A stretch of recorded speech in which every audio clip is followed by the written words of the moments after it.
ভাইজান কিছু প্রশ্ন ছিল। হ্যাঁ ভাই বলেন।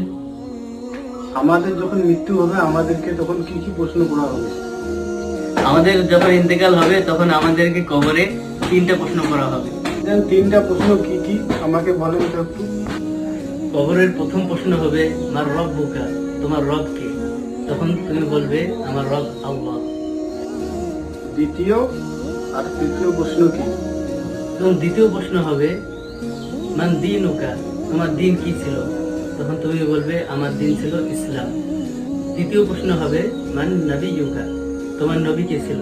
তখন তুমি বলবে আমার নবী হযরত মুহাম্মদ সাল্লাল্লাহু আলাইহি ওয়াসাল্লাম ছিল। ভাইজান এরপরে কি হবে? তো ভাই, যে ব্যক্তি এই 3টি সওয়াল সঠিক দিতে পারবে আল্লাহ তাআলা তাকে মাফ করে দিবেন। ঠিক আছে ভাইজান, আমরা